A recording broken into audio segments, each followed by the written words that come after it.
Hello good morning दोस्तों, कैसे हो आप सब। कल हमने बात की थी विलियम डनवर के बारे में। आज हम स्टार्ट करते हैं गेवलिन डगलस के बारे में, जो कि स्कॉटिश पोइट्स थे और इनकी भी दो तीन फेमस पोइम्स हैं, उनके बारे में भी हम चर्चा करेंगे। तो आइए हम स्टार्ट करते हैं Gavin Douglas. Gavin Douglas was a Scottish poet and bishop. He is best known for his translation of Virgil Aeneid into Scottish title Aeneas, which was completed in 1513. गेवलिन Douglas एक स्कॉटिश कवि और bishop थे जो Scottish renaissance के महत्वपूर्ण व्यक्ति थे। वे न केवल अपनी कविता के लिए बल्कि वर्जिल के लैटिन एपिक एनिड के स्कॉटिश भाषा में अनुवाद एनीडे के लिए फेमस थे। यह अनुवाद 1513 में पूरा हुआ। This translation is notable for in being one of the first major works audiences in their vernacular language. Vernacular होता है अपनी बोलचाल, जो सामान्य आम भाषा होती है ना अपनी बोलचाल की, वो होता है वर्नाक्यूलर। और यह अनुवाद स्कॉटिश लोगों के लिए शास्त्रीय साहित्य को उनकी बोलचाल की भाषा में लाने वाला प्रमुख कार्य माना जाता है। कौन सा? वर्जिल एनीड का इसने जो ट्रांसलेशन किया था एनीडेस में, वो क्यों किया था? क्योंकि वो शास्त्रीय साहित्य को आम लोगों की बोलचाल की भाषा में ट्रांसलेट करने के लिए, ताकि उसका मैसेज सब लोगों तक पहुंच सके, उसके लिए इसने ट्रांसलेशन किया था। Douglas also wrote several original poems and was an influential figure in the Scottish Renaissance.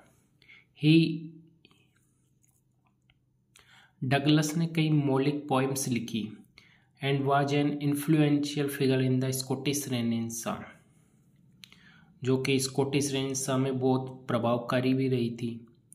His work often reflected his scholarly background and his involvement in the religious and political affair of his time. उनके काम अक्सर उनकी विद्वतापूर्ण पृष्ठभूमि और अपने समय के धार्मिक और राजनीतिक मामलों में उनकी भागीदारी को दर्शाती है। अब हम बात कर लेते हैं इनकी जो मेजर पोइम्स हैं उनके बारे में। तो इसकी मेजर पोइम्स तो सबसे फेमस यही थी एनिएड्स, जो कि वर्जिल का स्कॉटिश भाषा में ट्रांसलेशन। यह स्कॉटलैंड में शास्त्रीय साहित्य को स्थानीय भाषा में प्रस्तुत करने का पहला बड़ा प्रयास था। यह कार्य एक मील का पत्थर साबित हुआ, क्योंकि इसने शास्त्रीय कविता को आम लोगों तक पहुंचाने का कार्य किया था, तो इसलिए फेमस थी। और हम इसकी फेमस पोइम्स के बारे में बात कर लेते हैं। सेकंड इसकी फेमस पोइम्स थी द पैलेस ऑफ ऑनर। यह नैतिक और धार्मिक विषयों को दर्शाती है।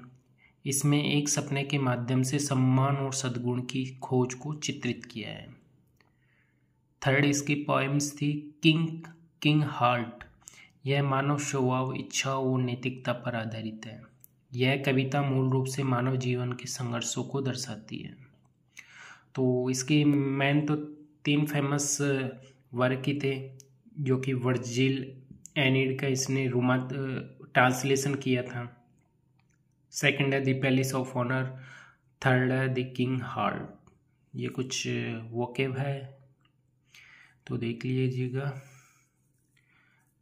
नेक्स्ट हम बात करेंगे अलेक्जेंडर बार्कले के बारे में। आज सेकंड ग्रेड इंग्लिश का पेपर भी है, देखते हैं आज क्या होता है। आज फर्स्ट जीके का पेपर है, आप सबका भी होगा, तो सभी को बेस्ट ऑफ लक कल के एग्ज़ाम के लिए। तो कल के एग्ज़ाम के लिए यही है, उतना ही करना जितना अपन को आ रहा है, नेगेटिव करने की कोशिश मत करना, क्योंकि कट ऑफ डाउन जाने वाली है, क्योंकि पेपर बहुत टफ आ रहा है। तो इसलिए उतने ही क्वेश्चन अटैम्प्ट करो जो हम पे एक्यूरेसी के साथ करो, जितने भी करो एक्यूरेसी के साथ करो, नेगेटिव करने की कोशिश मत करो। ठीक है दोस्तों, कल पेपर देख के आता है। सभी को best of luck. Thank you for watching. Thank you.